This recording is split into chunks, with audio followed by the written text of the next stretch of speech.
Hey y'all, quick note. While My Hero Academia was created for kids, this podcast is not safe for work or children. Additionally, this particular episode contains thirsty comments that apply to adult depictions of characters only, or to concepts that have been disconnected from the characters themselves and are being discussed on their own. All trigger warnings and spoilers for each episode can be found at our website, myheroanalysis.com. Thanks for listening! Hey y'all, Wyatt here with another quick disclaimer.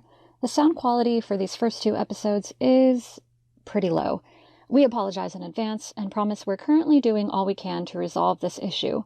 We hope it'll be less of a problem in the future, but for now, thank you so much for your patience and your support in listening to this episode. Okay, now, let's get to it. Hey y'all, this is My Hero Analysis, a podcast about My Hero Academia, aka Boku no Hero Academia. We are three grown adults who mine Japanese children's cartoons for serotonin because God knows our brains aren't making it naturally. Nope. Screams an adult. So my name is Wyatt. My pronouns are they, them. A fun fact about me is aligned with how this podcast started in the first place. So I did not want to watch My Hero at all, actually. Maria and Nicole started watching it roughly around the same time, and they kept bugging me about it, and I was getting annoyed because I didn't want to watch it.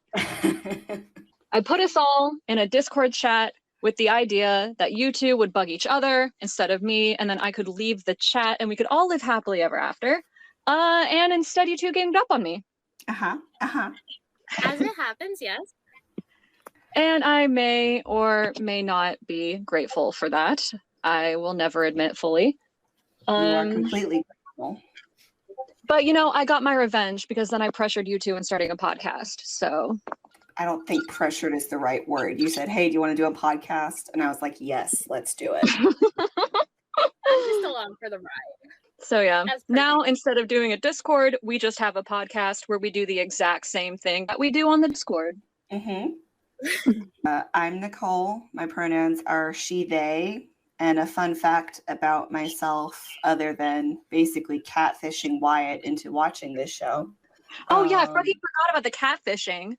Okay, we'll do the catfishing as my fun fact.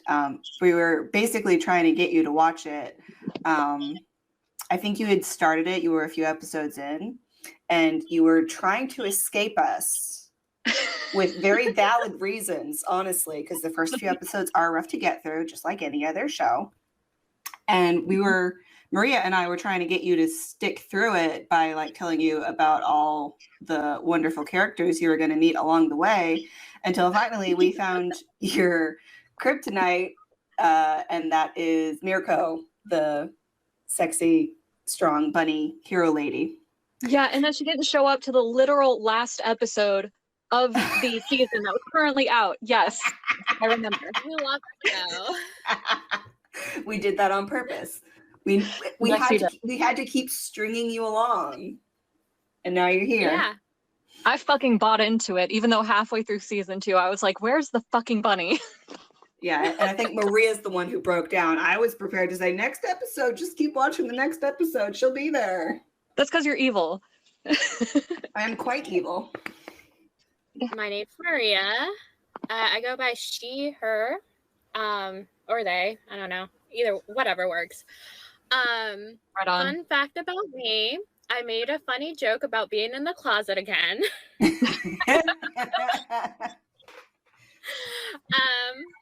And I'm currently eating spicy food and drinking fancy wine, because why not?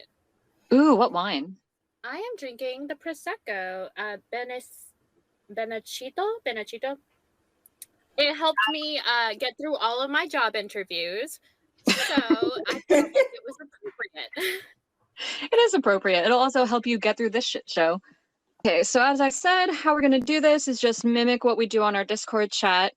So we'll walk through a timeline of each episode and make comments on the way, and then we'll briefly talk about our favorite theories and headcanons, some of which might deserve their own special bonus episodes. We've already got a list, and it keeps building. We're going to have a lot of bonus episodes. And then in the future, if we get any listener queries or have any news updates, we'll include those at the top of the episode as well. So to start out with this episode, it opens pretty explosively with Izuku getting the absolute crap kicked out of him by Katsuki Bakugo and his cronies. This is a pretty goddamn extreme start. They're like 4. They're already committing prejudicial violence. That's a lot.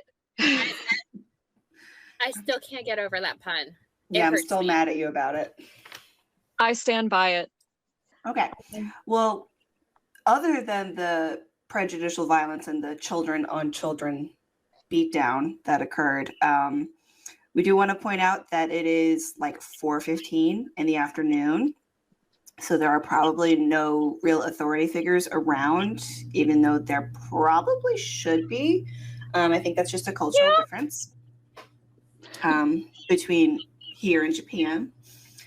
And one other thing, less supervision in Japan, right? Like especially with children, because I think because their society is more focused on the community than in the West.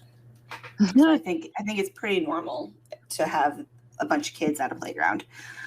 And those kids do include one winged boy who comes in later. My job in this podcast will be to point out all the Easter eggs and or red threads that will thread through the entire season or rather series. And you will get tired of me pointing them out until they become relevant, because it takes several seasons for each one to become relevant. Will we get tired of it, or will we only admire your brilliance? You'll probably get tired of me, but it's fine. So just remember, so when you're watching the episode, just remember that winged boy and be prepared for heartbreak. I pointed that one out. Mm-hmm. Yep. I apologize in advance, but also not really, because I needed someone to feel my pain. Yeah. And I completely forgot it happened. And I mean, we would have found out about it eventually because we read the manga after we watched the anime. Don't come for us. But we would have found out about it eventually, and it's in chapter 56. So watchers need to get on it and read the manga. My God, yes. Maria, that's a personal call out. Yes. Look, okay, I am reading the manga. It's just taken me a little while. I kind of a bit too much Criminal Minds. I'm trying to work with that. I'm a different show. Back to our regularly scheduled program. So one of the other things that really stuck out to me was how Izuku is a minority in this society because he doesn't have any power or and that is directly like relative to me because I am a minority. I am a queer Mexican woman in the United States, which is a lot. Oh, and I'm also in the science field, which is also is a lot. And sometimes it's really hard to live up to expectations when you're someone who is not looked down upon, but kind of is. And I think Deku or Izuku is one of those people in the society. So yeah, so that was just my personal take on not all men are created equal, which was it hurt. The subs, which is what I watched, the phrase that they use is that was my first and last setback, but it sounds like they go into much more detail with the translation into English. Yeah. So one of the other things is I have watched a lot of anime. I have probably watched more anime combined than Wyatt and Nicole. So my main thing is paralleling this My Hero compared to a lot of the other animes. So one thing I pointed out to them is a lot of animes, no matter what it is, really goes hard on the first episode. And it is very extreme. And we'll see a lot of that in this episode. And one of the reasons that is to kind of lure the audience in so they don't drop it. And I think we'll talk about this more in a bonus episode. This is actually one of the bonus episodes, but my experience, definitely. my experience will be a lot of that, a lot of the parallels that I've seen in this particular anime versus another anime. Because again, I have watched probably over 150, close to 200 different animes. Girl, because I have no life. you also started younger than we did too, though. Yeah. I started when I was like 11, 12. So I've been watching quite a bit of anime. Yeah, so that's where I come in. All right, so moving along, we have a jump cut to a 14-year-old Izuku. He's running to the scene of a fight, like the adorable little nerd with no self-preservation that he is. Definitely noticed in this episode, cherry blossoms are a big thing. They show up in this scene as he's running. He runs like directly through them. And I took a little gander, did a bit of research on, well, by research, I mean I did a quick Google search. Mhm. And just on the significance of cherry blossoms, because Nicole and I haven't watched as much anime, so there's a lot of background info that we're missing. Mhm. And I found Which I some know stuff. some of it. Yeah, so I posted a list of my sources on the website. They'll be right below the episode on the page where all the episodes are listed. But basically, cherry blossoms are significant because they usually bloom around April, which is the start of the financial year. It's the start of the school year for kids. So it really symbolizes like new beginnings, transitional periods. It's a visible sign of spring. Some symbolism with death. So not only are cherry blossoms about new beginnings, so they're about like the cycle, like the death life cycle. As things end, new things begin. And that's definitely indicative for this episode.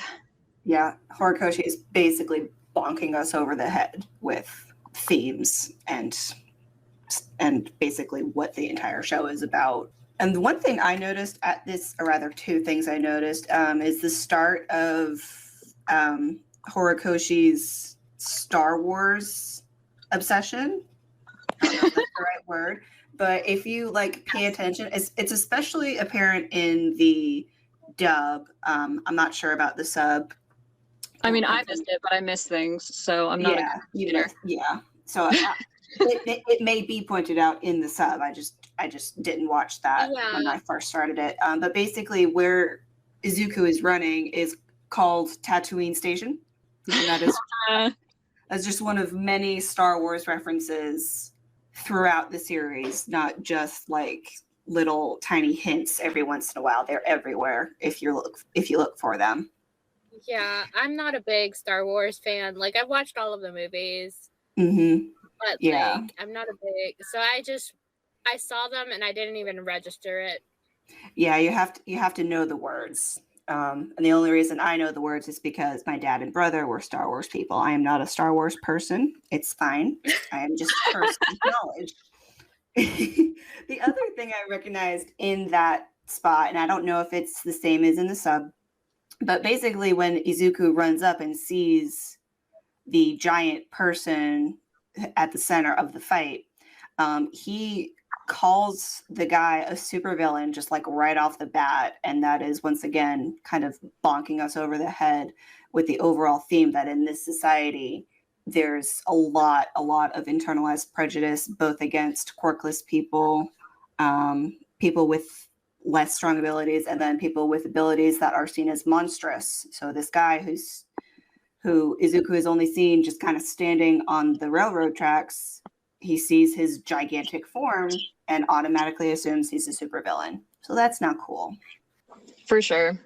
Yeah, just like an offshoot of that internalized prejudice, Izuku is basically saying, this guy is guilty of just being a supervillain. It's obvious from the get-go.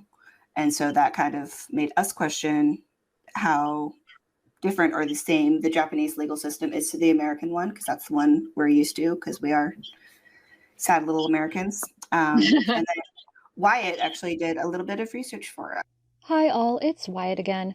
The sound quality for this bit was just really, really poor. I forgot to put my phone on Do Not Disturb and it went off like 80 times. Totally 100% my bad. But a quick summary of my Google search is yes, Japan's system, their justice system, is similar to America's in one key aspect, the idea of innocent until proven guilty, which in this context means that in a court of law, the burden of proof is on the prosecution, and they must provide evidence of the defendant's guilt beyond a reasonable doubt in order to achieve conviction.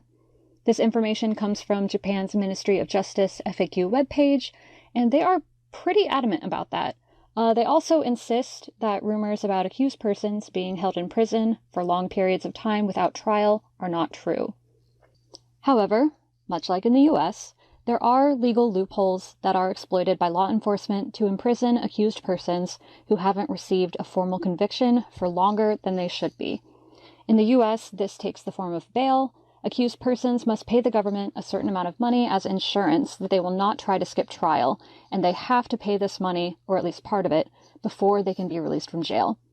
However, bail posting is often prohibitive for many people in our country because we're all poor, but this practice especially targets communities of color who've been prevented from building up any kind of wealth and who are also more likely to be accused of crimes because of institutionalized racism.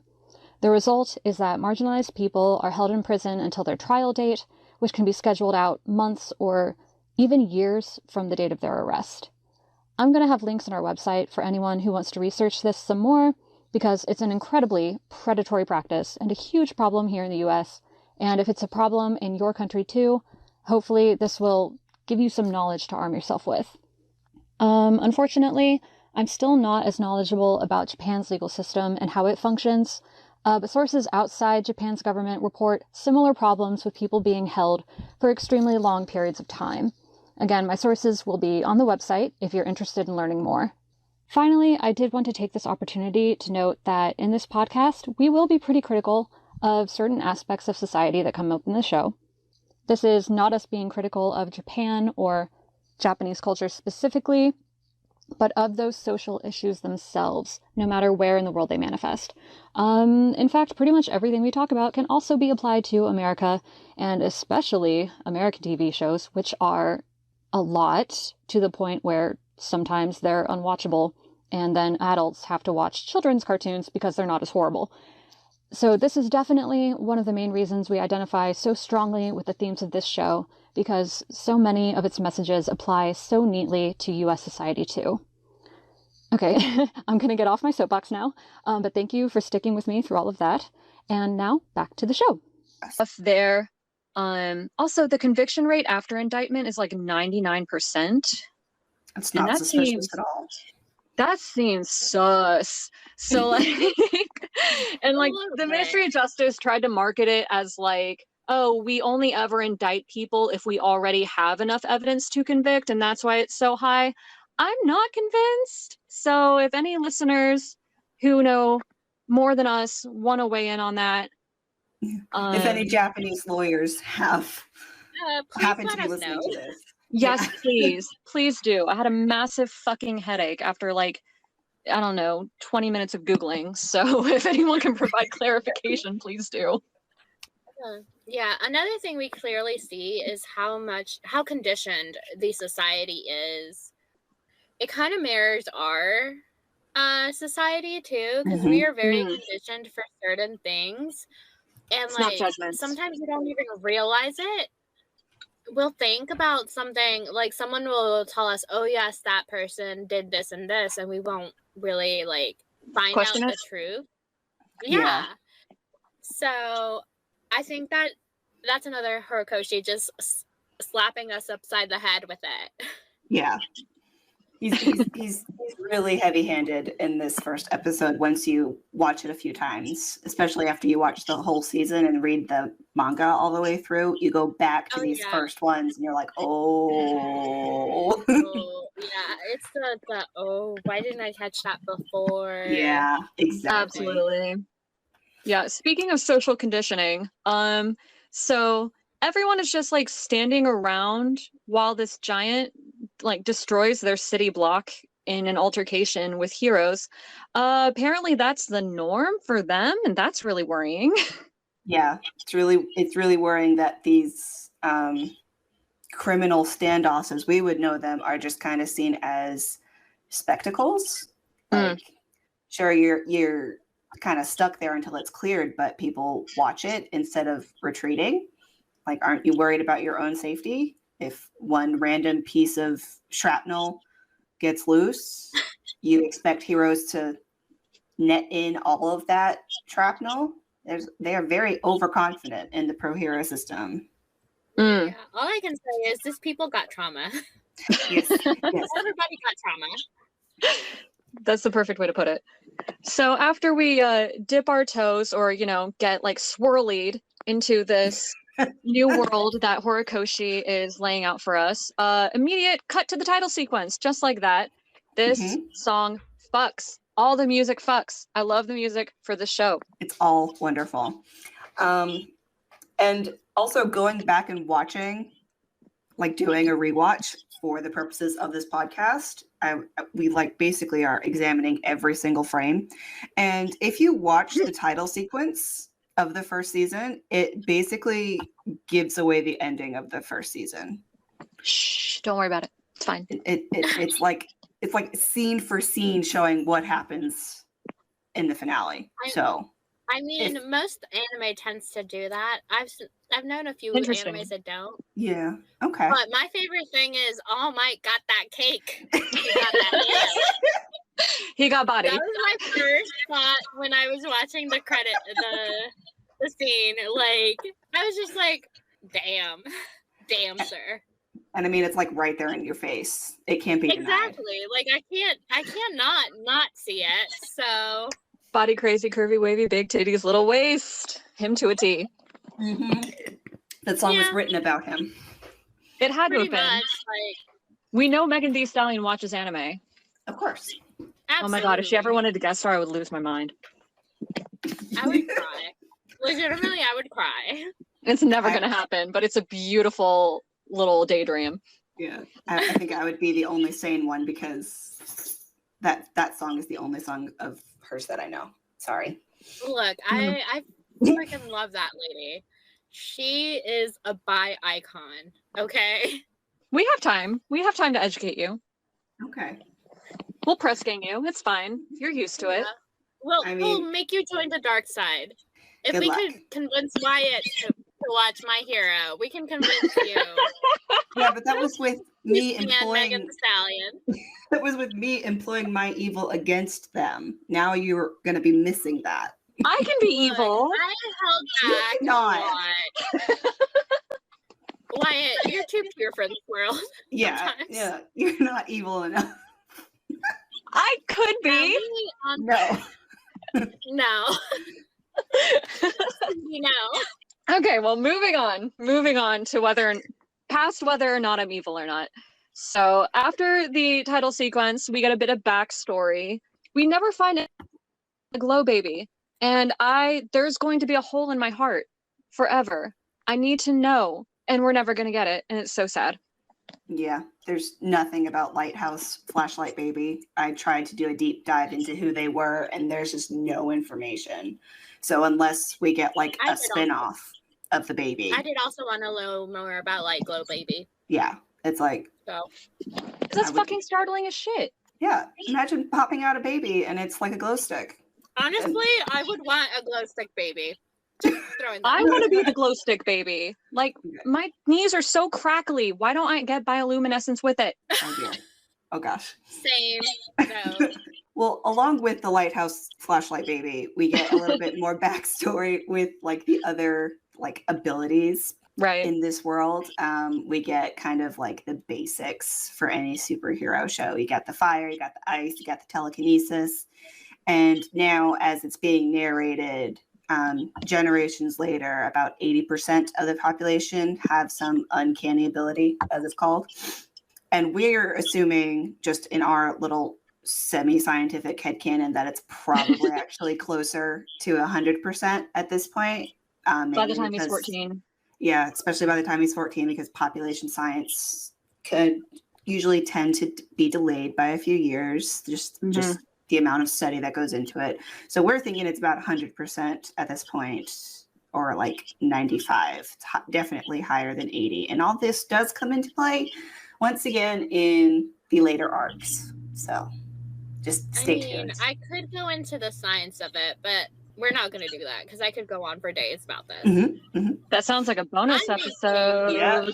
Write that down. I could, but you will eventually. Eventually. Okay, fine. Eventually. But my main thing is All Might thick boy. Oh my god. He's thick with 2, 3, 4, 5, 6 C's. I don't care. He is thick. You're so right. You're right, and you should say it. It took me a little while to like become a full All Might stan, but I freaking love the man. Oh yeah, I went into the show fully prepared to hate him, but instead I love everything about him. So yeah, same. He's hard great. same. And at this point, I am 2/3 into my bottle of prosecco. Oh, God. Nice. So just putting that out there. But no, All Might is thick. He is our Lord and Savior, All Might. So mote it be, amen. Amen. Okay, back on track. So yeah, back to the giant person who's destroying an entire city block. You know, that's a lot. So we definitely get the obligatory introduction of a bunch of heroes. We definitely note that a lot of people aren't entirely humanoid in appearance. Not only the villain, but there's also a like semi-humanoid hero as well. So we do get that. We do get that representation. Yeah, and going into those that we first see, we see Death Arms is actually the first hero introduced. His power appears to be some kind of super strength. But all that aside, he has a truly terrible costume themed after construction. I don't understand it. You're not wrong. He's also called the Punching Hero because everyone has so many names. And then the second hero we see is Backdraft, also known as the Rescue Hero. He has another terrible costume. Terrible design choices were made, in my opinion, modeled after firefighters. But this is the fellow who appears to be at least partly heteromorphic in appearance, so not entirely human looking. It just kind of looking at him, it just looks like he has one orange eye, and we don't really know if that's a mask or not. So good point. We've made the assumption he's at least partly heteromorphic. And his ability is to control water. So one of the main things about this introduction is we get to get an idea of kind of like the full range of powers and how they can be applied. So not necessarily you have to be like one of the people fighting, but you can be like a supporting hero, basically. So that means like hero arc isn't all placed in one aspect, like where you just fight, but there's heroes who like kind of work in the background, keep people safe, because apparently people like to watch these things. so it's good to kind of see like the range of it, especially in the first episode, because I think that was really important to kind of signify like where people stand. So for sure.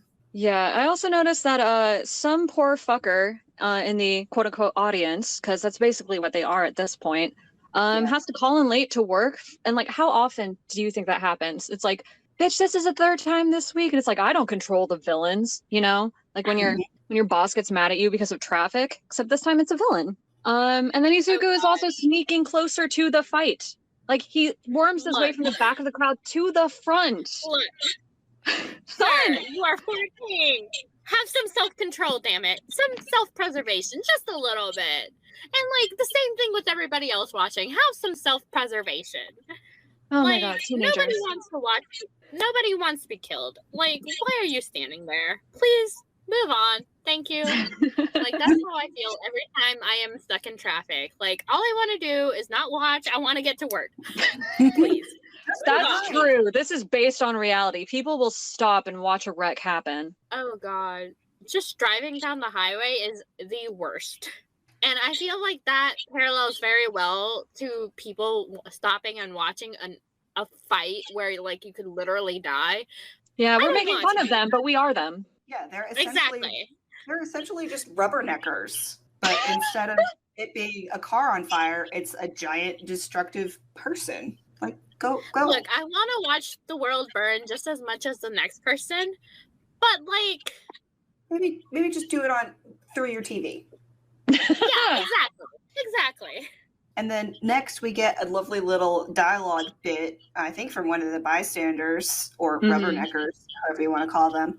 And they say, a quirk like that and he's just a petty thief, which I thought was really interesting and really troubling.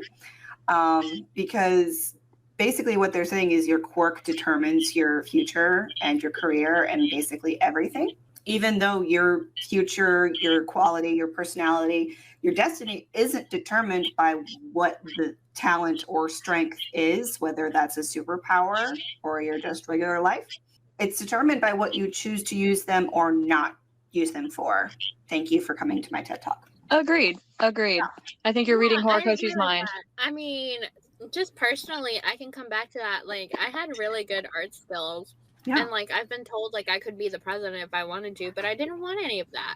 Exactly. So I'm sure that's the same for many people. Like people keep telling you like, oh, you should do this, and you should do that. And like if someone keeps telling you that's what you should do, at some point you get conditioned to believe it. Yeah. Conditioned. That's a good word. It's a self-fulfilling prophecy. Except I was the type of person that I didn't like people telling me what I should and shouldn't do. Yeah. I think that's where I like am very close to Deku. Like people tell me to do certain things and I'm like, yeah, no. I will do what I want. Yeah. I can see the resemblance. Most definitely. Okay, so the fight's happening, people are late to work, Izuku's sneaking closer and closer, and you know what? His efforts pay off because Kamui Woods shows up. Along with an entourage of fangirls, and I'm definitely including Izuku in that. He's fanning hard. I feel like this is an indication that this bitch is not straight, and my evidence is that I also stan Kamui Woods, and I'm also not straight. This is perfect logic. Don't at me.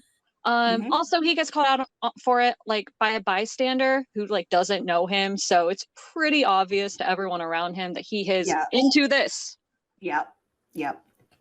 He is into Kamui Woods far more than would be expected. And Kamui himself, for people who somehow have not watched or read this show, but are still listening to this podcast, why are you doing that? I mean, you know what? We're not going to question your choices. It's fine. Yeah, we want you here. We're just confused. Anyway, so Kamui is basically a tree, and he like can control parts of his body. He has branches. It's fine. He's what's his name? He's Groot, but like sexy. Oh, sexy Groot. Oh my god, I love baby Groot. That's my favorite. But like fair, and he can actually speak sentences. Yeah. Also, Horikoshi, not straight either. Nobody who draws Kamui Woods like that is straight. No, just saying. Nobody creates a sexy tree and is straight. I mean, it just doesn't happen. I think we need to make another episode about how Horikoshi is not straight. Oh yeah, especially after the recent events. That'll be another bonus episode for sure. Okay, so then as Kamui Woods comes in, he has like his little hero monologue, and he basically says assault, robbery, and illegal use of powers during rush hour is the most important part of this guy's rampage, which honestly should be the least important part. But I like the just hyperbolic evil. He calls him the incarnation of evil for blocking rush hour traffic, which is fair, but also maybe let's calm down, Kamui. Also, yeah, well, he's great. He just needs to calm down a little bit. Also, he says one of his moves, which I don't know why. We can talk about that later. Yeah, we can talk about that later. It once again, it comes into play later. It's fine, but also his move name is Preemptive Binding Lacquer Chain Prison, and it's just far too much of a mouthful, even for the sexiest of trees. And yet, Izuku is mouthing all of the names of his moves along with him in like perfect sync. Yeah. Fanboy crush. Fanboy. Yeah, he is a Checkmate. fanboy. My favorite part, though, is how Komui's fangirls are reacting to all of this. And honestly, this is how I imagine Nicole would be with All Might and Aizawa. Yeah. Ooh, I we'll get love to that both one. of them, but I'm nowhere near the level of Nicole. Like, Oh, yeah. nowhere near that level. I am. Maybe with Aizawa, slightly. But even then, I don't think I'm nowhere near Nicole's level. Yeah, I'm a stan. I'm a simp. Call me whatever you want. But I would probably not be loud about it. I would probably be standing on the corner watching in creepy silence. And As like they walk. openly sobbing. Yeah, openly sobbing, having a minor panic attack while sobbing. It's fine. It's fine. I love them. It's fine. You know, I can't judge you. I am the same way, just different characters. Yeah, we'll get to it. I mean, I'm still not as much of a simp for them as I am to other characters in other animes, but I respect it. You gotta respect the simping. Exactly. Just a little bit, just a smidge. But it's still one of my favorite parts. Yeah. Okay. Yeah, freaking speaking of simping, so Mount Lady swoops in and she naps the villain in like 2 seconds. Is it because she's like the same size / bigger than him? Is it because she's just that talented? Who knows? Yes. She did great. But apparently all anybody cares about is her ass. Mhm. Horikoshi has been open about his quote unquote perviness in the past. This society apparently is just as pervy as ours is. And apparently Yay. Japan has many of the same problems that the US does. So yay! Also Kamui's left hanging, and that's it. Like, I feel bad for him, but it's also kind of funny.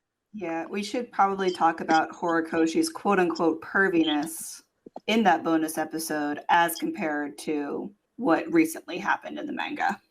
Yeah, that would be a Weird good bonus development. Yeah, weird is a good word for it. It's very interesting. Anyway, one of Mount Lady's move names is Cannon, which I was uncomfortable about. It's a lot shorter, so more memorable. But is she referring to her coochie as the canyon? I don't like it. God, I hope she is. And meanwhile, while she's basically tying up the villain for the police, the Doing her job. paparazzi, doing her job.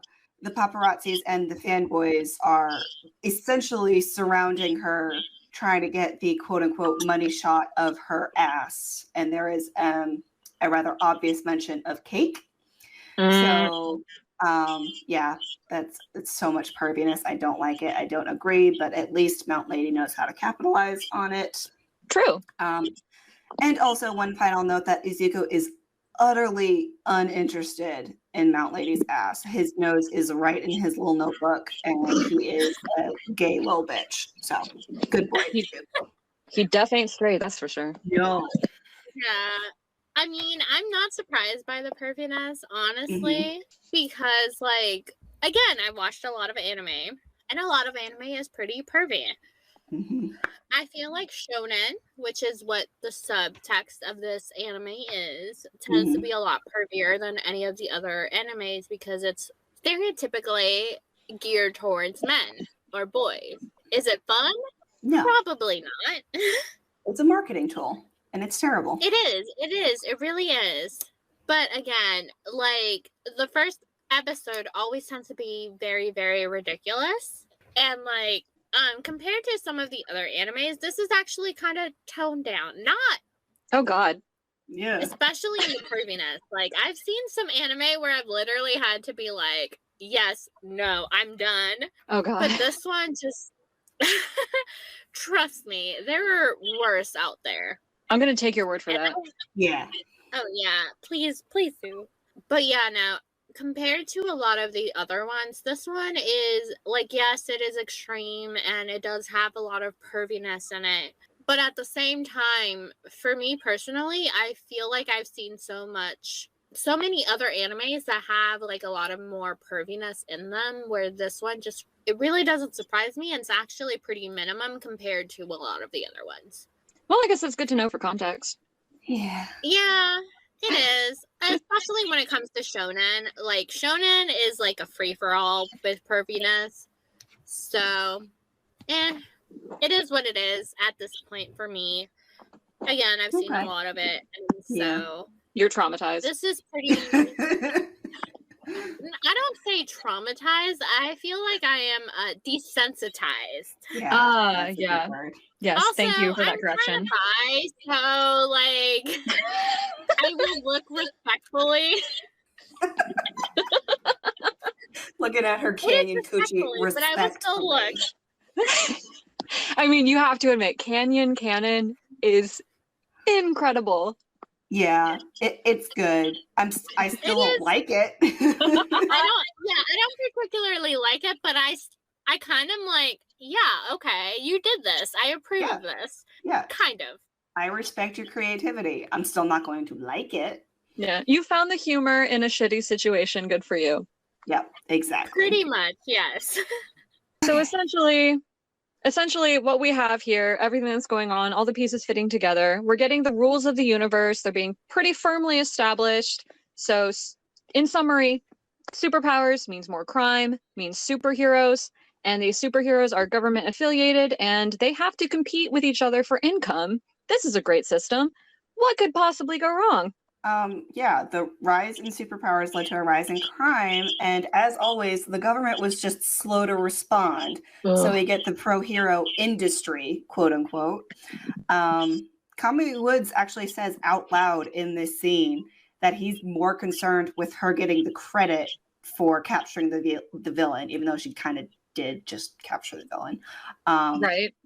Their careers at preventing crime and like essentially stopping crime from being worse depends on their ability to stay famous while they do it. Like, bro, guys, no.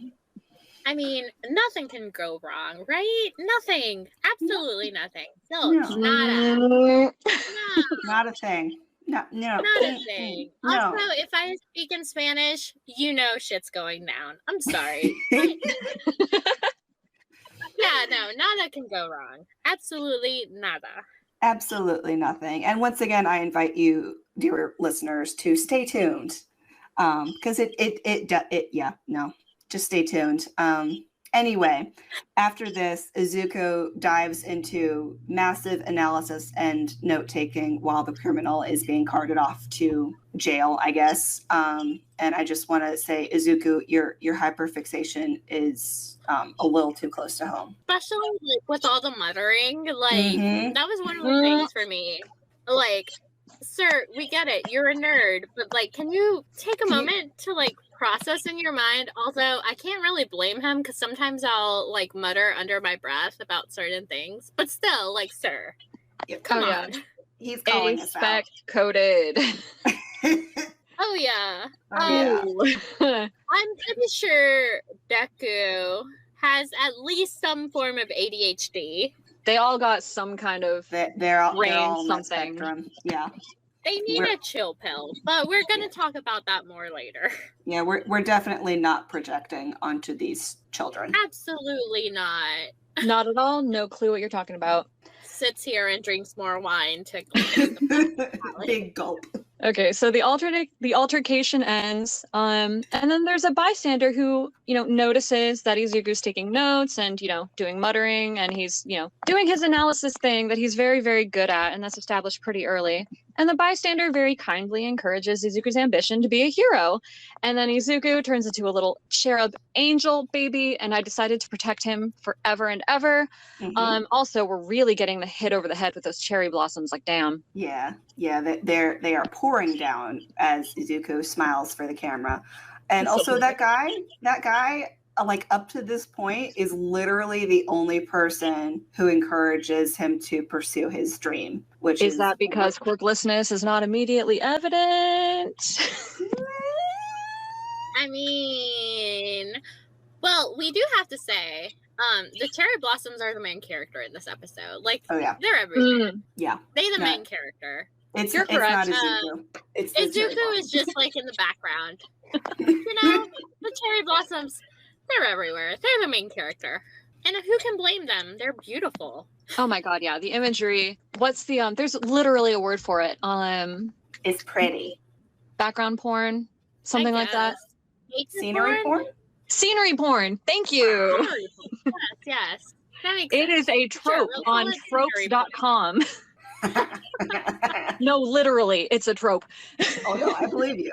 I believe you. Yeah, I mean, there's a watches just for the scenery, which maybe is not the best thing, but whatever. It's fine. You know it's what? Fine. We're on a fine. floating It's rock. No judgment. Yes, after the fight, we're introduced to Izuku School. The teacher's like the worst on the planet. Also, literally everyone in his class has a quirk, except poor Izuku. And of course, everyone wants to be a hero when they grow up. I do have to say, I can see it. Fuck that guy, first of all. But Japanese schools are a little different than a lot of US schools. First of all, in Japanese schools, it's so competitive. Like, you have to think about what you want to do as early as middle school, sometimes even elementary school. Oh god. Yeah, no, it's a little intense. So a lot of schools in Japan require you to take an exam in order for you to be accepted in whatever high school you want to get into. So a lot of high schools are based on prestigiousness, if that's a word. I don't know. We're just gonna pretend it's a word.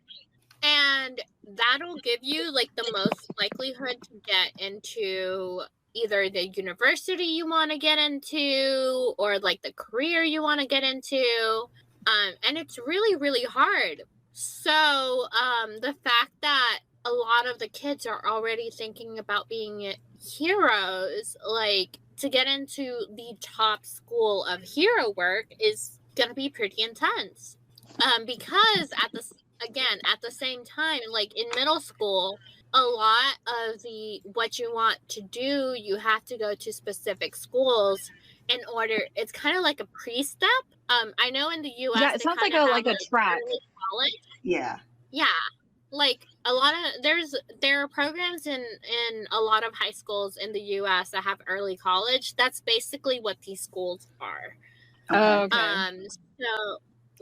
So a lot of kids will start thinking as early as middle school where they want to go in order to pursue those certain careers. God, that's so early.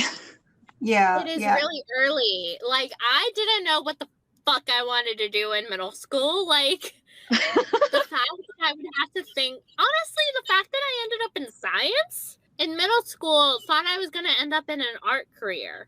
Like, and the fact that now I'm in science of all things, I'm just like, what the fuck was wrong with you? Yeah, you're in like hard science, like pharmaceuticals, daily lab work. Exactly. Kind of a deal. And I would not have imagined myself doing that in middle school. So the fact that these kids have to basically make a decision such early on when, I mean, your brain isn't even developed at that point. Nowhere close. It's swimming in chemicals. Nowhere. Exactly. Like, you're still developing at that point. Hell, you're going through puberty, which is like a fuck shit on its own. The fact that they have to kind of figure out where they want to go so early on is very stressful. It's all this is normal for them. It's just bonkers for us here in the West, kind of. Exactly. Very bonkers. Our system is very different. Yeah. Not necessarily any better. No. Yeah, our system is much more generalized than Japanese schools are. There's all sorts of them. And I mean, that's not even including the supplementary schools, because there's people who go to supplementary schools in order to get into the high schools that they want to. Oh my god. Oh, it's a lot. It sounds terrible to me personally, but what can you do?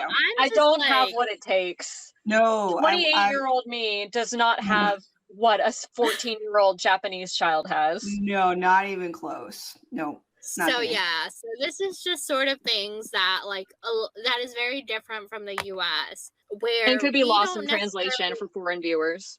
Yeah, we don't necessarily need to make up what we want in middle school, but a lot of these kids already know what they want, and I think that is very prevalent in this anime. Yes. Like, if they want to be a hero, they have to go to the top schools. And of course, the top of the top is where Izuku wants to go. Yeah. So like just building off of that, you have that really intense like Japanese schooling, and on top of that, with this new pro hero society, basically these heroes are these kids' only celebrities, like their only source of career level glory. So That's you have true. to, yeah, you have to wonder if how much these kids actually want to be heroes, if it's peer pressure, if it's back to the conditioning that this is the only thing that's going to get you anywhere in life. I just thought it was, Noticed. yeah, I just thought it was concerning from my perspective. Sounds like it's Yeah, I mean, pretty you're not wrong. yeah. I mean, And a lot of other places want you to be like a professor, like yeah. some sort of someone at the top. And I feel like in this society, like being a hero is at the top. Yeah, so everything's just magnified. And then like the last thing I want to point out is just another Star Wars reference. It's the junior high school is called Aldera Junior High, which is really close to Alderaan. We see what you're doing, Horikoshi. We do not appreciate it. Well, I do. don't. I mean, I Quiet kind does. of appreciate it a little bit, just slightly. I did not notice it, but now that I'm learning about it, def appreciate. Yeah, yeah. Well, next time you do a rewatch, you will roll your eyes because it was egregious. Will I roll my eyes or will I giggle? We'll see. Both. So yeah, introduction to the school naturally leads to the introduction of Bakugo. And I'm pretty sure the first thing I texted y'all on the Discord when he came on screen was, okay, this bitch is gay, this bitch is in the closet, and this bitch got a bad home life. And damn, I was right on the money. But we will get to it. Also, Katsuki, darling, get your feet off the goddamn fucking table. I know it's a trope to show that you're like all cool and queer and whatnot, but like germs. Okay. First of all, why are you coming after my son? Always. Second of all, yeah, he should probably get his feet off the desk. Also,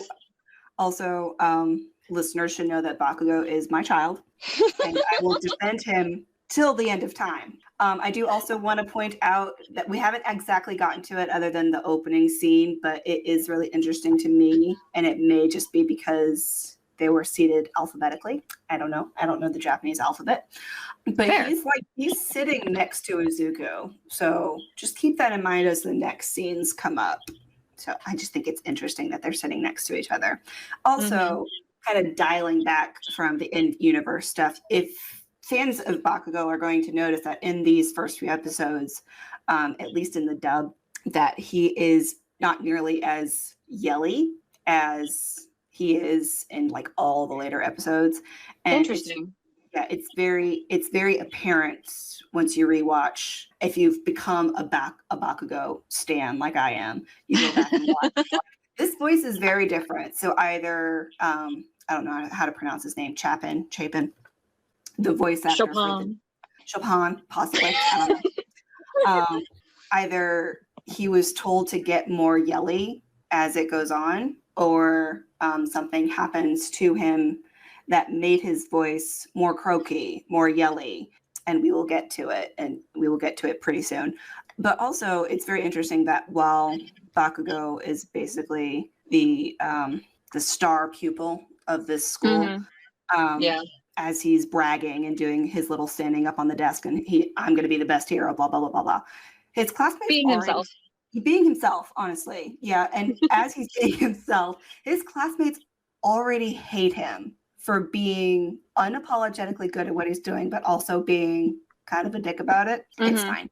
So it's just really interesting that we're going to see that kind of expand and keep going into his high school career. And it really just contributes to his superiority and inferiority issues coming up. So, I mean, unlike Nicole, I literally hated Bakugo from the beginning. I could not stand the sight of him. Oh, my poor baby. I was just like, I love him now, but like Yeah. at the beginning, I could not stand his ass. I was sir, take some meds, calm the fuck down, maybe drink some happy juice. I don't know. And like every time he would say extras, I would just roll my eyes. Like this poor boy. Like now I love him. I really do love him. I could not stand him. There was just like, see, I'm just more of like I do have to say I'm more of the like grumpy, like quiet type. Like that's what gets me. So the fact that Bakugo was so loud and so like I'm so better loud than and so angry. Yeah. better than everyone, I was just like, yeah, no, I hate you. Yeah, he's definitely what I remember 14-year-old boys being from middle school, aka total fucking cunts. Yeah. But you know, we learned to love this sneaky little garbage boy. He's our little stinky boy. Yeah. He's our terrible child. We love him. I love him now. Now, see, I loved him. I absolutely adore that he calls his classmates extras. Like he is so in it to win it on his path in life, and he's such a dick. And I love the dick characters. And look, you do. I respect you, Nicole. Well, you know, he consistently makes like number one on like favorite character lists for both Japan and the US. So you're more on the money than anyone else. Majority. Yeah. Oh yeah. Well, we can definitely talk about like his redemption codedness, main character syndrome. We're definitely going to do like a whole bonus episode on color theory because I won't shut up about it. But we will get to that eventually. But another thing that Bakugo does that's really pivotal in this episode is that he introduces UA High to the narrative. All Might is once again teased. So it's revealed that Izuku and Katsuki want to get into the same school. Even though it's literally more exclusive than MIT. I looked it up. MIT's acceptance rate is about 6 to 7%. UA's is like 0.2%. Like, I know it's the small class sizes. And did I do the math on class size versus the number of applicants to verify the statistic? No, I didn't. But you know what? I'm just going to go ahead and believe it. But also, damn, that's really fucking exclusive. That's beyond exclusive. Yeah. And I mean, we're doing a podcast. We're not here to do math. I'm not that good at it anyway. It's fine. It's fine. I also thought it was very interesting that the first mention of All Might actually comes from Bakugo, not That's Izuku. True. By name. Obviously, as people come into the show, like how I came into the show from TikTok, we know that Izuku loves All Might. And it's very interesting that the first thing we get of All Might, like the first in-universe mention of him, is from Katsuki. So it was just really interesting. And his goal is set out from the very beginning along with Izuku's. So they are just the pair you have to stick with. And I love both of them. They're both the parallels. The parallels. Yeah. Established early. Yes. I also really like that this is the first time you kind of realize how much of a nerd Bakugo actually is. Yes. Even though it's so subtle. It's very subtle, actually. Yeah, he kind of hides it. Like, he doesn't want people to know. In hindsight, yeah, it's because at the beginning, I really didn't think he was that smart, considering I really hated him. Well, you know, Horikoshi knows that. He plays on those expectations, and he does it very well. Yes. Yeah, exactly. But this is like the first indication of how smart he actually is. Honestly, in my personal opinion, Bakugo is the true nerd, not really Deku. Okay. I mean, I think they're just both nerds. Yeah. I mean, you're not wrong, but like, I do feel like Bakugo is more of a nerd, even though it's not as obvious as it is with Deku. I think Deku is more like in the, yes, I'm a nerd, like I'm gonna study all of your quirks and all of your moves, yeah. Whereas Bakugo is more of like, he's an internal nerd, if that makes sense. There's a shrine in his closet. Yeah, exactly. As opposed to on his desk. I'm 100% sure. This boy has an All Might shrine in his closet, which is why in future episodes you don't see it. But again, we'll talk about that in future episodes. Yes. Yes.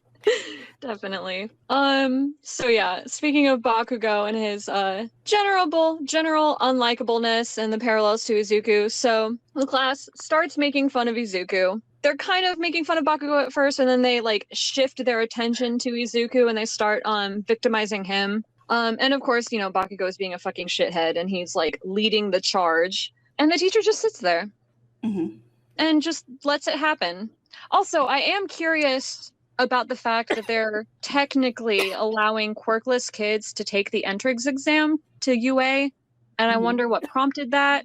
I'm very curious about that. I'm not going to get answers. I will lie awake at night thinking about it, though. Yeah, you're not going to get any answers on that. I like to think that maybe Aizawa might have had something to do with it, because obviously. Are you okay? I'm dying a little bit. It's fine. Okay, I'll keep going. I think Aizawa might have had something to do with it because, as fans of the show know, he basically fights quirkless. True. But like along with that, as Bakugo is making like his little speech and making everyone hate him even more, the teacher like goes out of his way to purposefully tell the class that Izuku is also going to be applying to UA, which is essentially what Bakugo was going to do on his own. Like he was going to be the only kid from this backwater middle school to get into the shining pinnacle of hero education. And so it's essentially that teacher was like, okay, I don't know if he was showing favoritism towards Bakugo as the star pupil, but he definitely kind of wanted to point Bakugo back at Deku as opposed to proclaiming himself from the top of the desk. He pits them against each other. Yeah, he does it very purposefully. Yeah, because he sucks. Yeah, he's the worst teacher. Yeah. Oh, yeah, absolutely. He's a terrible teacher. The best takeaway from all of this is the fact that they aren't supposed to use their quirk in class. Like, Good point. It is literally stated multiple times in this episode that they're not supposed to use their quirks in class. And yet, Bakugo gets away with using his quirk in class multiple times throughout the series. In a threatening manner. And the fact that Bakugo is still using his quirk compared to Deku, who cannot use his quirk at all. Because he quote unquote does not have any quirk, unquote. It just kind of goes to show the favoritism that is so prevalent in this society. For sure. Even if it's not like taught directly, it is taught indirectly. It is implicit. And say it, honey. Yes, exactly. So I just feel like the teacher should have stepped in and should have been like, nobody uses their quirk in this class, but yet this teacher, I think he was a math teacher anyways. Like, he was just a random dude.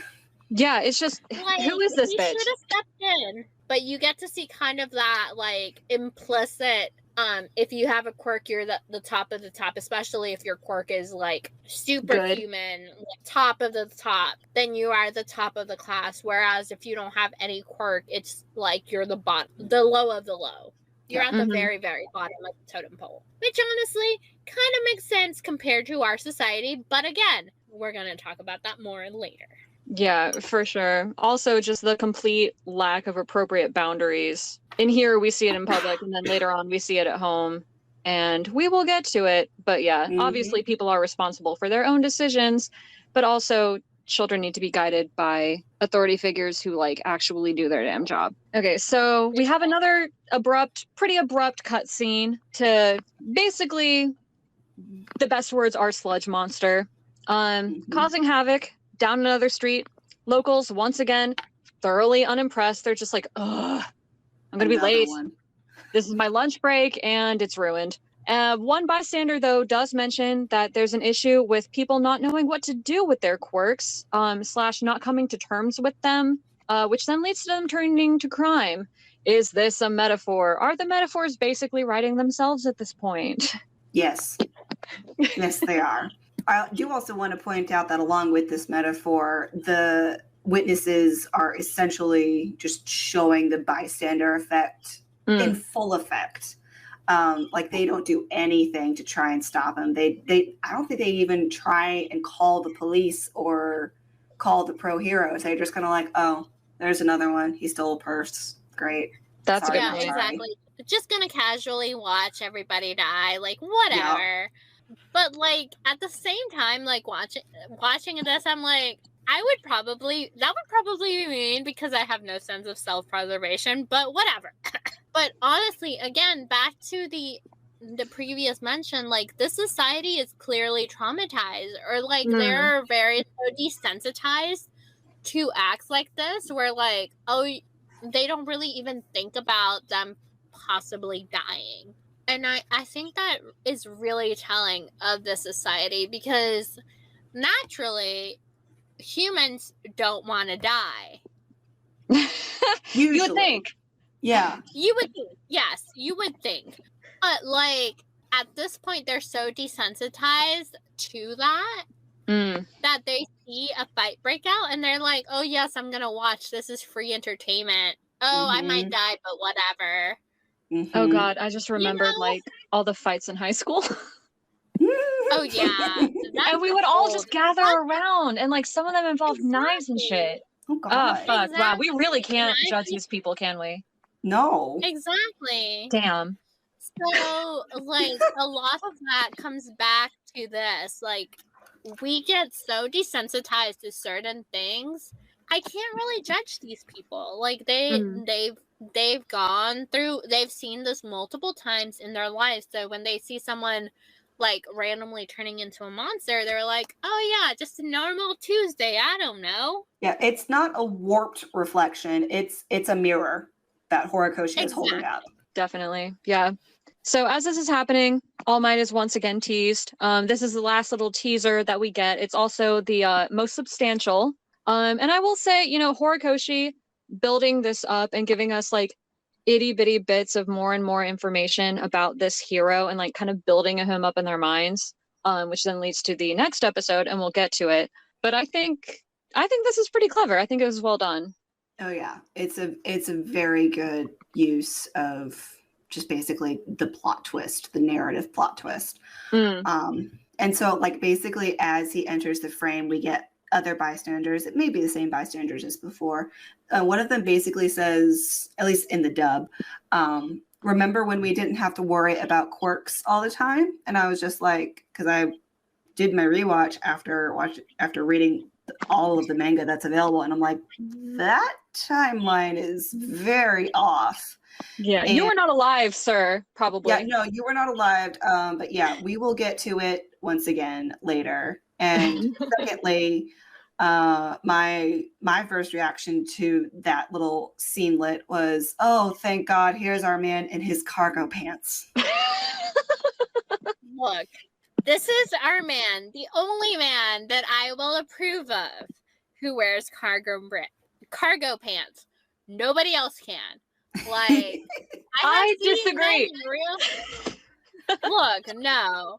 Men in cargo pants should not exist unless it is our man. Here's They my should not rebuttal. Cis straight men in cargo pants should not exist, but you do have to admit that cargo pants are very gender. They're very gender. Also, there's a lot of pockets. No.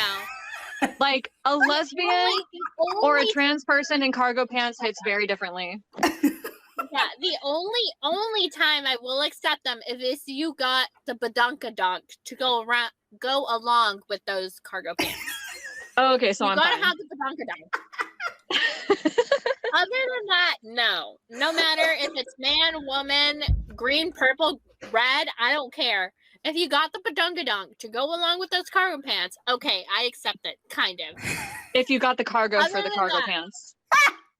Exactly. Other Well, I than that, respectfully disagree. I think they look great on everyone except those very, very annoying dudes. We all have that picture in our mind. Those guys can fuck off. Everybody else gets cargo pants.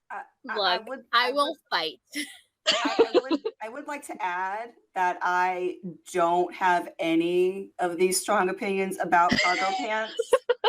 So yeah, I think it's just you two. Probably. No, I have very strong opinions about cargo pants, and the only man that I will accept this from is our daddy, All Might.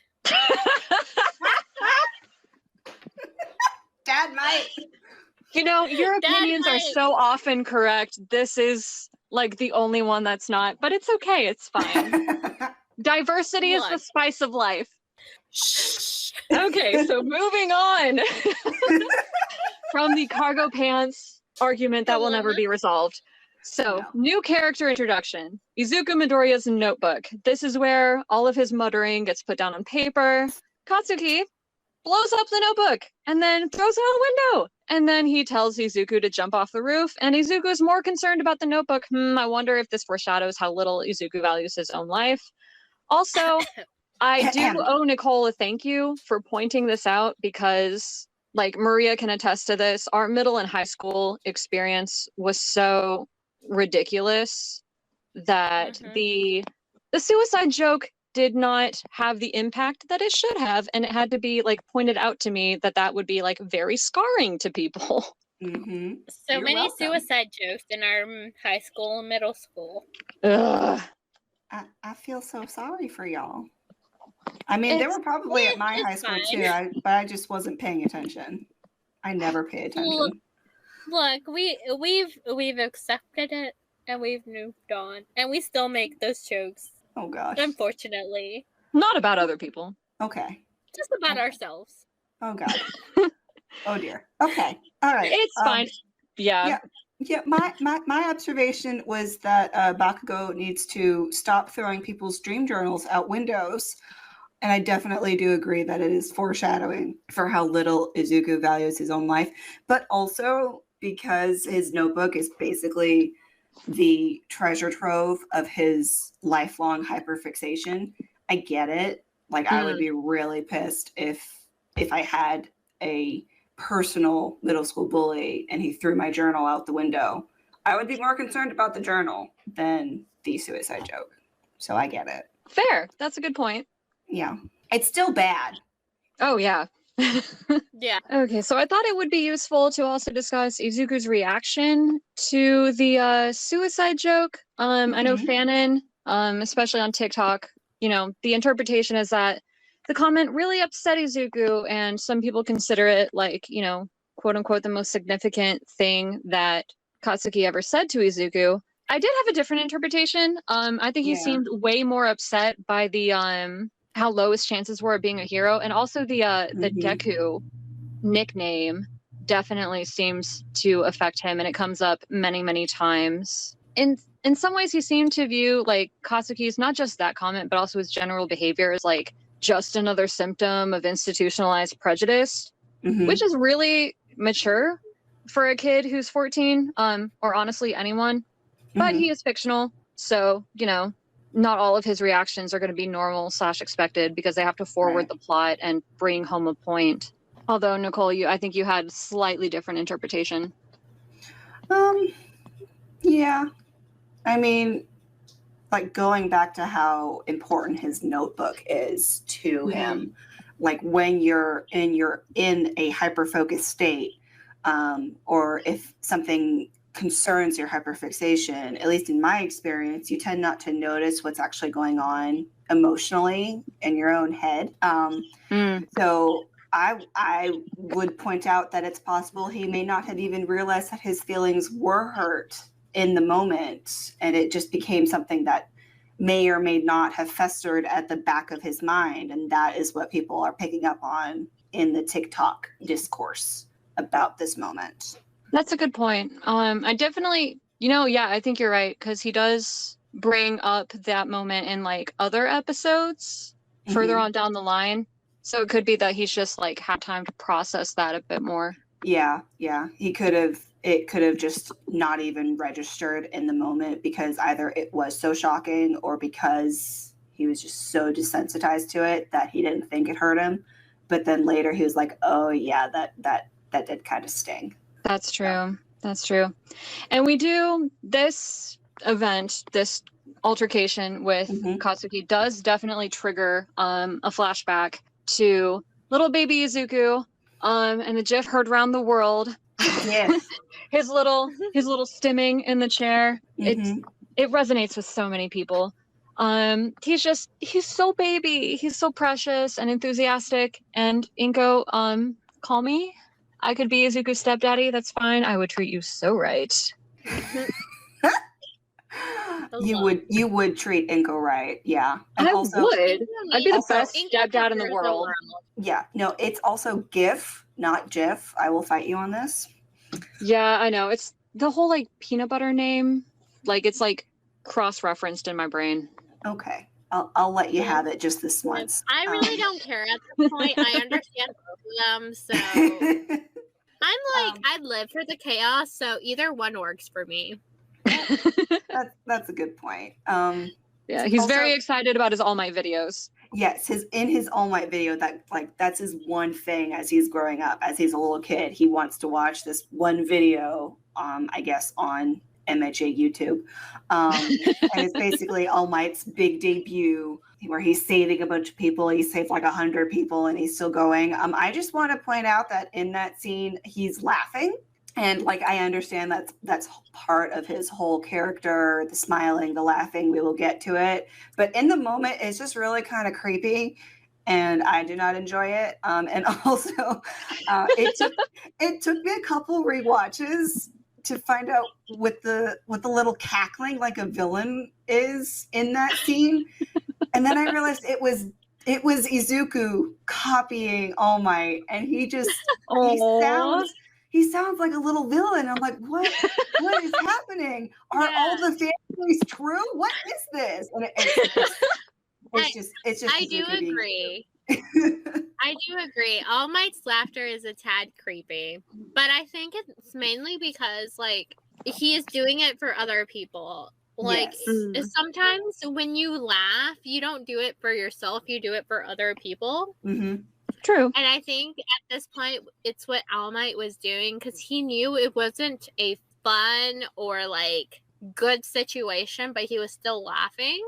Mhm. And I think he was doing it for the benefit of other people. It just came out super creepy. It did. Yeah, I agree. I see that. Also, there's a note in our notes that tells me to mention Kiki's Delivery Service, which I was watching right before we started recording. Because you I'm an were. adult.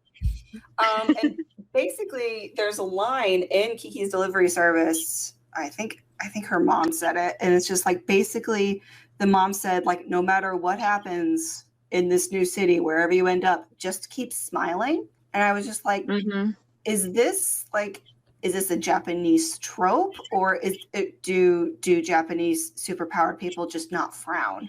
I mean, I do have to say that considering Japanese culture, a lot of it is taken at good stride or Okay. like laugh it off. Because Oh. a lot of Japanese culture is very much like, partner, you work till you drop and then you die. Which is honestly a little concerning, but we're not going to Sounds like a John Mulaney sketch. Yeah. Like, Are the Yeah. Irish and the Japanese like trading notes? This sounds They a little must familiar. I don't know. I mean, it's the same thing with the US. Like, we work a lot. We don't work as much as the Japanese folk do because the Japanese folk literally work till they drop. I mean, Yeah, it's a considering thing. most of the US is working like 60 to 120 hours a week, I think Yeah. I think the working class can sympathize. Yeah. Yeah. No, I But can't. it is a little bit more looked down upon to work that many hours here in the US True. versus Japan. Yeah. So I feel like a lot of the like laugh in face of adversity comes from that because like Okay. you have to find the happiness so forcefully. Okay. Yeah, because my depressed ass is just like, I don't want to smile. Why are you making me smile? Oh yeah, no, my depressed ass never wants to smile, or like my ADHD brain is just like, No. oh, there's We this forgot bad what thing. emotion Okay, we're supposed to be having. Another thing is like one of the things I have really discovered about Izuku is the fact that he would have made such a good villain. Mhm. Like such a really good villain. Well, Fanon because of certainly all of agrees. this repression. And as a person who has repressed a lot of her emotions, probably not in the best way, but like I could have seen myself, if I had not repressed a lot of those emotions, going a very different path than I am right now. So I feel like Izuku could have gone down that path. And a lot of If people he had resonate with that still wanted emotionally. to. Yeah. Yeah. But You're I not the feel only like, one. again, this is more of a discussion further down the line. Oh, we're definitely doing a whole bonus episode on villain Deku and how thirsty people are for his hypothetical ass. Yeah. Honestly, I am down for Villain Deku, and like I do enjoy the artwork of Villain Deku. Not gonna lie. I'm not gonna lie, I find it funny. I do feel a little like conflicted because I know he's like 13, 14, 15, 16, I don't know, like in the anime, but like older Deku? Older Villain Deku? Call me. Explicitly aged up Deku? Yes, we can get behind that. I'm sorry. We can get to this on the Yeah, we'll do it. We'll do it later. Okay. Yeah. My position is that Izuku in any universe has no idea what a waistcoat is. Aww. Oh no, I've seen Villain Deku in a corset, and let me tell you. Feminization does hit different. Yes. But yeah, really we got a lot of like more background information on All Might, and then connecting it to Izuku's idolization of him. And the message that we get is that in a lot of ways, All Might deserves that idolization, that, you know, he has saved a lot of people, that he's the he's the poster child for what the, you know, quote unquote ideal superhero would be, that he's like the living embodiment of all those attributes. And so in some ways, Izuku's, I mean, is it an obsession? It's a little bit of an obsession, but in some ways it makes sense. And then, an immediate contrast, the flashback continues, and poor, sweet, good baby Izuku, who deserves the entire world, finds out that he's quirkless, and his heart gets crushed in the dirt by a creepy-ass doctor and his quack science. I think the toe thing is ridiculous. I refuse to accept it on principle. The study, okay, first of all, the study is 4 generations old. Like, have they seriously not done more research? Yes, I will die on this hill. I can accept superpowers. I can accept weirdly mature teenagers, you know, for the purposes of plot. Bad science is going too far.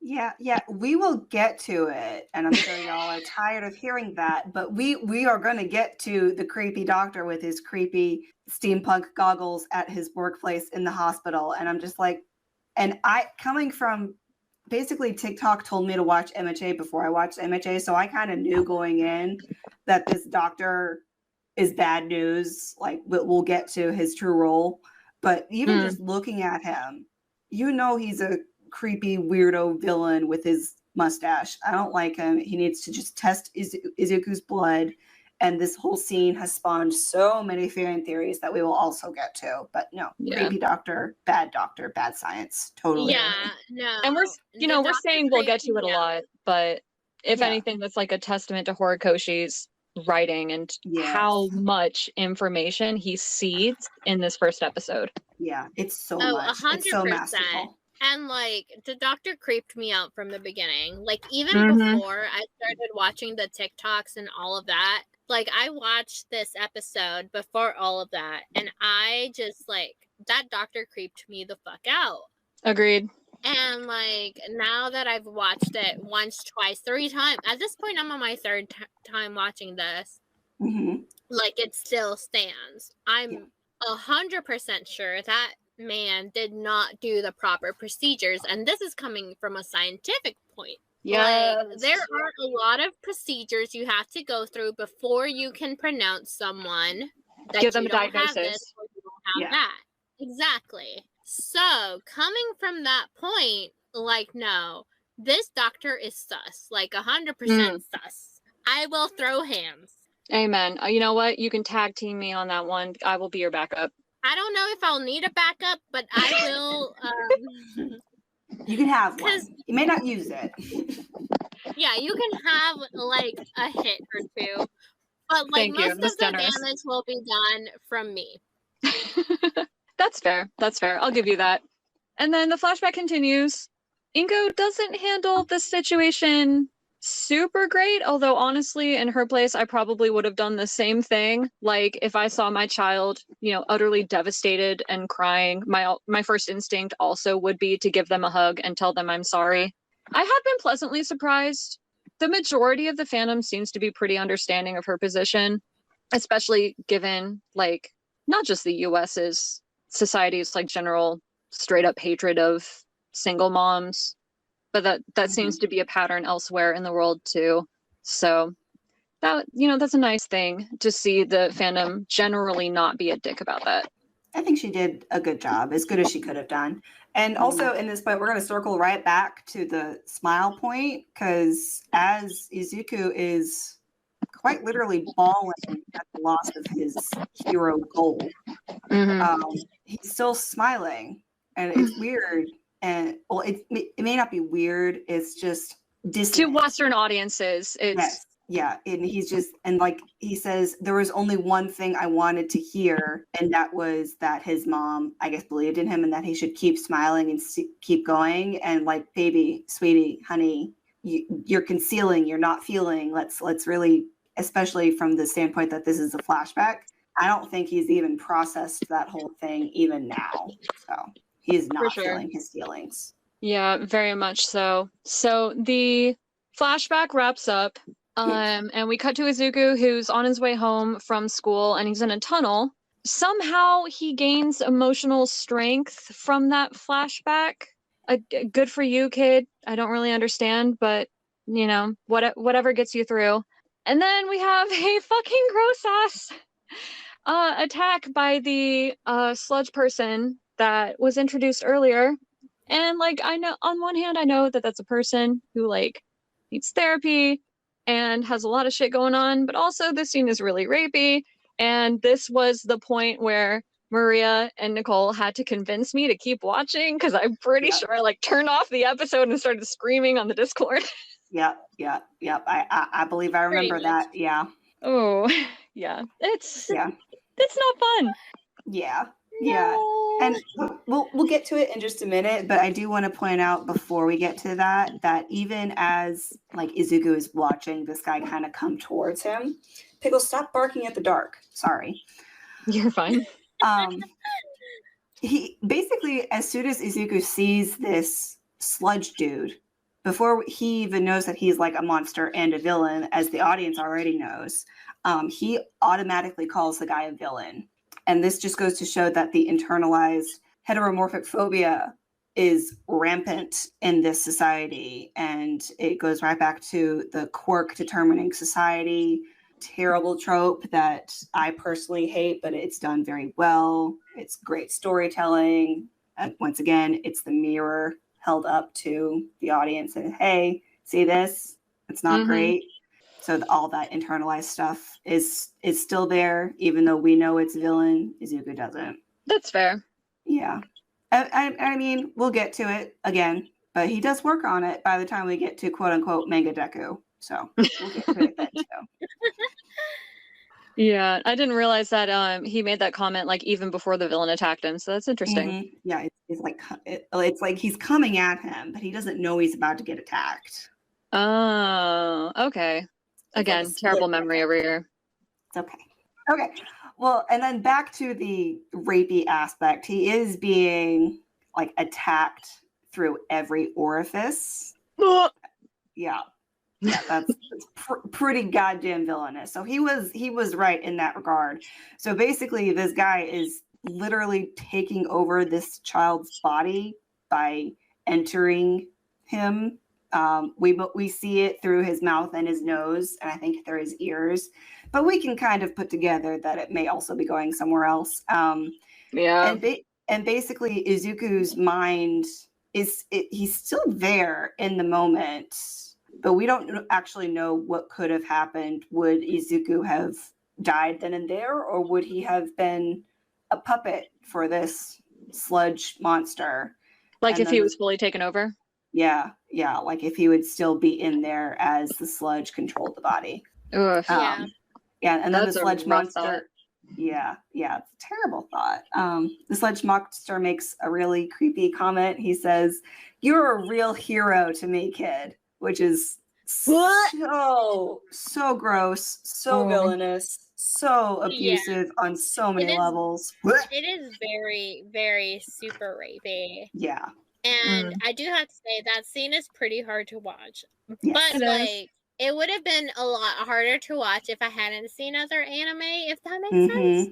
Yeah. Oh no, Like, totally I fair. still watched it, and like it was a little sus to me, but like at the same time, it's not at the level of other anime I've seen.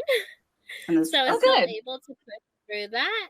That's really not great. No, it's not great, but it's also not the worst. I mean, I do think Horikoshi has done a lot better than some of the other animes I have watched because holy mother of God. They can be a little intense, but I do think in this instance, like considering some of the anime I watched, he is relatively mild compared to them. So like he kept it to subtext and we should be thanking him for it. Yeah. Pretty much. Yeah. Like he did keep it at subtext. But like would I have preferred it? No. But do I understand it? Yes. Okay. I guess. Yes. It is a very hard, it's a very, very thin line in anime. Well, that's good to know, I guess. We bow to your knowledge. Well, fortunately, fortunately, the incident doesn't last a super long time, and then finally, we get to All Might, and he saves the day. His move names are ridiculous. He's a total Westaboo. I'm not gonna lie, All Might's hair and his face kind of freaked me out. I got used to it later, but in this episode, I was like, I don't know about that. Also, of course, more cherry blossoms. Yep. And while Izuku is freaking out, should we say, about All Might being there in front of him, alive in the flesh, is he screaming because it is All Might his idol, or is he screaming because of the trauma he just had inflicted upon him? The answer is yes. And then also another point to All Might's appearance there, his line, at least in the dub, is pro heroes are constantly fighting time. Like, sir, your priorities. You're foreshadowing. Yeah. And also his language is so much more celebrity coded than police and or crisis intervention language. And I'm not sure that's a good thing, but no, it's All Might, so we'll forgive him for it right now. Doing his best. I do have to say, All Might waking up Izuku by slapping him is probably one of my favorite scenes of the entire show. Because imagine just someone slapping you awake. And then it's like Britney Spears or someone. Pretty much. And like, I just love that imagery. Like the person you idolize in the entire work just smacks you straight across the face. I'm here for it. I 100% stan it, and that is what I want to happen to me. We'll see if we can make that dream happen for you. My favorite is the villain. He contains the villain in a couple of soda bottles. I am very curious whether he signed Izuku's notebook before he woke him up. Yes. Yeah, he did. He signed the notebook, gave him an autograph while the child was unconscious and quite possibly very injured. So that is not proper first aid. Yeah, no. I love it, honestly. I mean, it's definitely comedic in an absurd kind of way. I don't care if I got a random notebook signed by, I don't know, Megan Thee Stallion, and I'd be less like, yes, be on our podcast. Okay, I love it. It's a family heirloom. Okay, you know what? Fair. That's totally fair. I also love that All Might, when it's time for him to leave, because, he kind of mentions it in this episode, we find out more later, but he's definitely on a pretty strict time limit. And his method of escaping the situation is to froggy leap away, which Izuku anticipates, probably because he's a freaking online stalker, And he grabs on, and the animation in this scene, especially with like Izuku's face flapping in the wind, definitely, stylistically exaggerated. Very impressive from like a technical and artistic standpoint. Still kind of makes me nauseated, not gonna lie. I know it's a shonen thing. Not a huge fan. I'm glad that it's really, really upsetting in the first season, but it definitely gets toned down significantly after that. So I'm very thankful for that.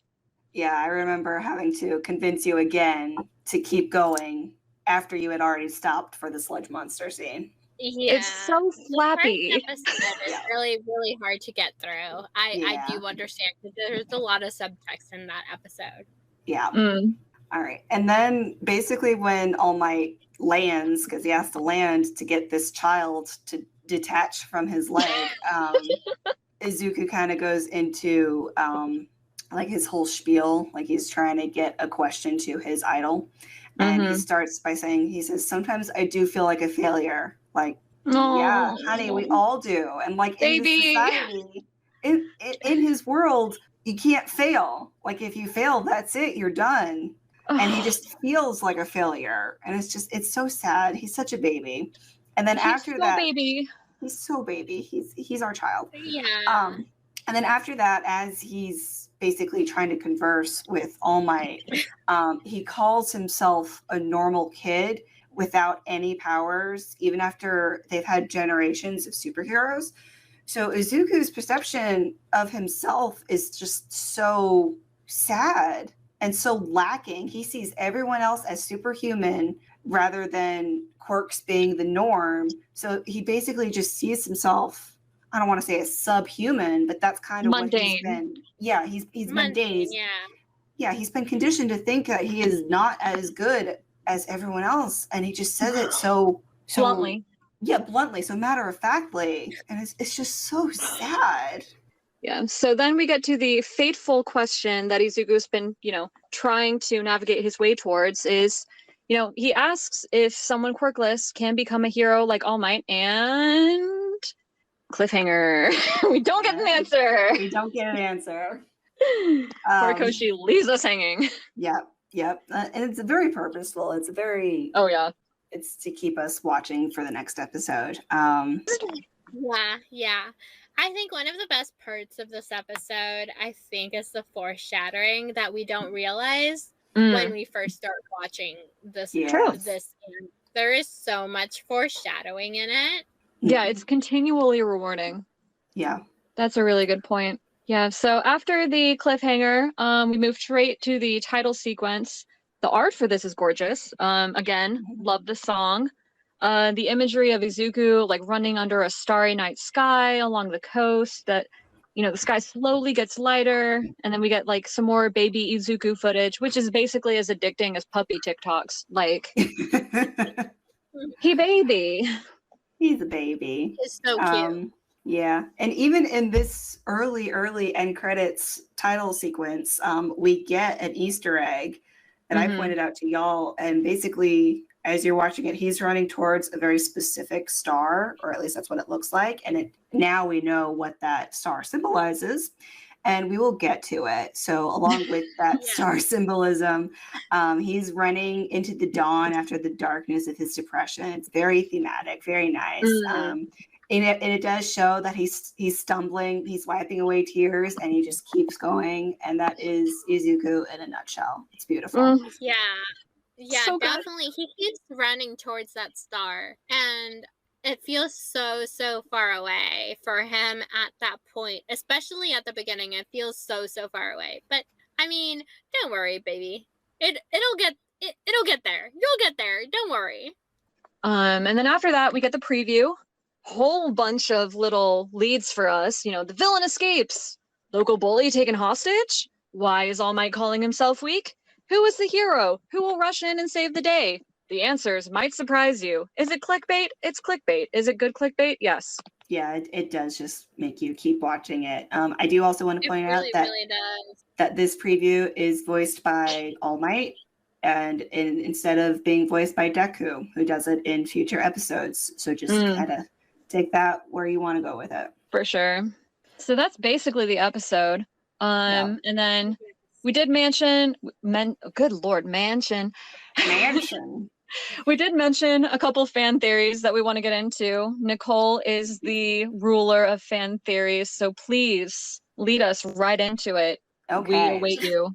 Yes, I will try and cover everything. There is a lot, even though this is actually like the first episode. There is so much packed into this episode. The first part we'll mention is the very creepy doctor that we mentioned above, obviously. This doctor is a very important character, and even though we don't know his exact position now, you do get the sense that he is villainous just by how he's portrayed. And if you're like me, you came into the My Hero Academia fandom from TikTok, you know he's a big player with the big villain. We will get more information on him when we get to the Stain arc, which is, I believe, in season 2. And we get more information on the Winged Boy, who we saw very briefly in the first scene. And there is a very obvious tease about this kid who essentially looked to be their friends, Bakugo's and Izuku's friend. And we get a very kind of obvious tease about his identity in the manga. And that is at the very end of chapter 56. So if manga readers obviously know, fan theorists already know. But if you're curious as to what this could mean, just kind of flip forward to chapter 56 and the chapters around that, and you'll find out why we are also heartbroken over the Winged Boy. What are we not heartbroken over, honestly? But it's everything. Let's see, what else? So we covered the creepy doctor. He's obviously a villain just because he's creepy. Yeah. Also, quirk, yes, his quirk. Yeah, and along with that, the doctor's next appearance is actually at the USJ attack, which kind of solidifies the doctor as a villain. Wait, was he? Yeah. Yeah, he was. Yeah. What the fuck? Yeah, like there's a moment when we'll call him the hand guy, talks to his master through the TV. Oh shit! Yeah. Okay. Yeah. Sorry, I thought you meant he was literally at USJ, and I was like, I do not remember that. No, he's watching from his office like a good villain leader. He's not getting his hands dirty. Oh yeah, no, he's the management. Yeah.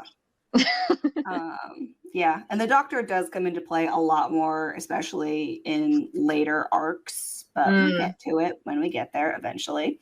Also, next is like kind of building off of the doctor. There's a lot of fanon theories about what is actually going on with Izuku's natural quirk, such as if he had one, if it was just one that was really not obvious, that just hadn't materialized yet.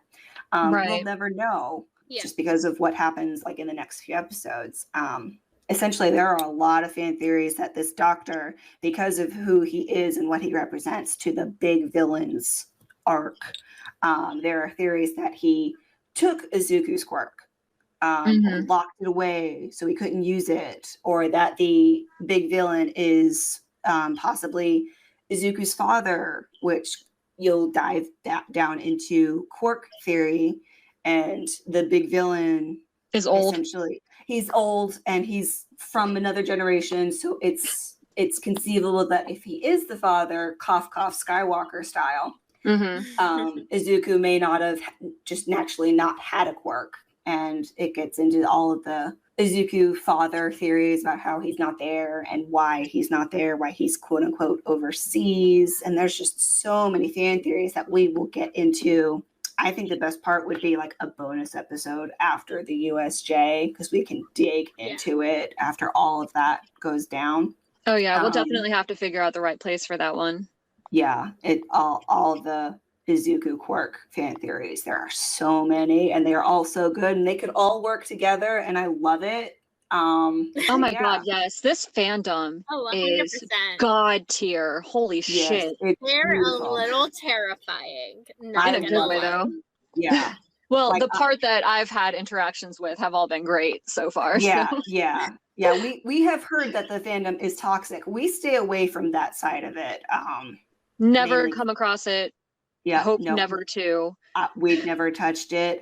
My suspicion is that because a lot of the fandom are minors, there's just so much going on in their brains and their hormones. There's no inhibition in the fandom, at least from Yeah. their side of it. So that's Also, sad. because it's a shonen, there's probably going to be like a high percentage of like cis white Yes, dudes it's white who dudes latch making- onto it. But making it we mostly toxic. interact with fandom on TikTok, and that's a bunch of queer people. So Yeah, yeah. A lot of queer adults who know exactly where they're coming from and are Yeah. purposely being not toxic about it. So maybe Or we can trying talk not to about be. that too. You're trying not. That's Another theory that personally I am thinking about is that it could be one of AFO's followers. okay. okay. Yeah, like one of the original Kabul. Okay, I Yeah. can get behind that. Exactly. Yeah, also to So- clarify for listeners, like something we didn't mention in this episode, but also in the anime, it's kind of glossed over and it's only very briefly touched on in the manga, is that Izuku's father is not around at all. In the manga, it's Yeah. briefly mentioned that he's overseas and he's working there. That hasn't been, like, We've never basically, seen him. yeah, Izuku's father basically doesn't exist in the anime. And that's where Yes. all of these theories are coming from. Yeah. And like one of the other things that I'm really, really excited for is to dive deeper into these theories, because some of the theories are like, Incredible. I feel like Horikoshi would 100% take from them. Oh and yeah. I am like 99.85% sure that Horikoshi listens to all of these fan theories and takes from them. Well, he's definitely But listening to fan feedback. Yeah. Like, But we can see that pretty also, clearly as time goes on. Yeah. Yeah, exactly. But like also, Izuku's father reveal will make or break this entire series. Yes. Ooh, that's a big claim. Yeah. I like it. Go bold. And so, whenever they reveal who Izuku's father is, will literally be one of the top tier anime Moments. reveals of all time. Yes. Oh, dang. I love it. Yeah. The whole love fandom's it. gonna explode. And we haven't gotten to it in the manga yet. Like there's still no Exactly. hint of the father.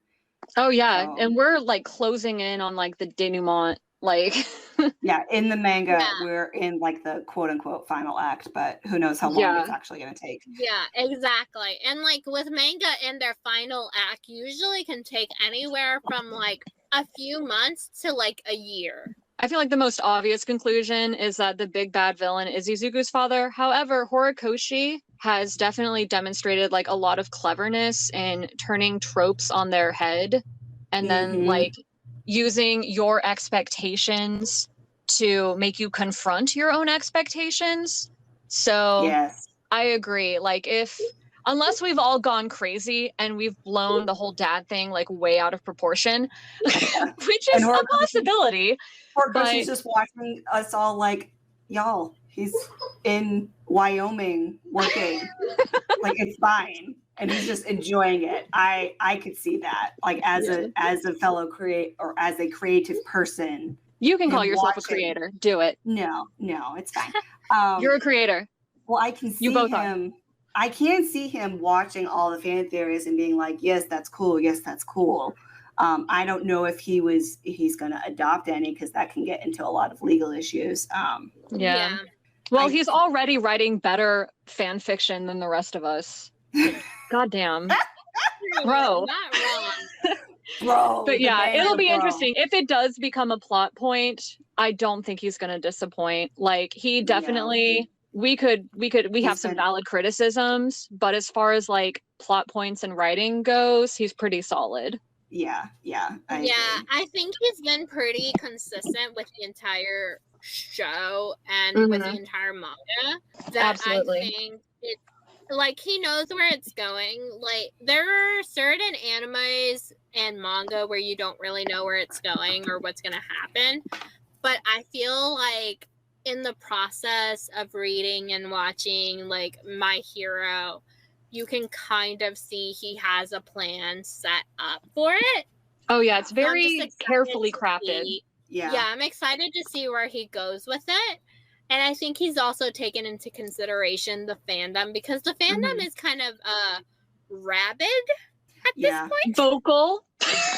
Rabid, vocal. It's probably the Rabid. biggest. We're the gonna go biggest with fandom right rabid. now. Yeah. It's pretty rabid. I mean, this But is I like do the think- biggest anime of all time, right? Yeah. I think In terms of last I just sheer saw- numbers. Pretty high. Yeah. So My Hero actually is one of the top 5. It's not the top 1 right now. Oh, okay. I would Yeah. say Demon Slayer is the top 1, and that's written by a woman. Ooh. Also, any Dang. listeners out there, if you want to read a good shonen anime or a manga, read that one. It is completed.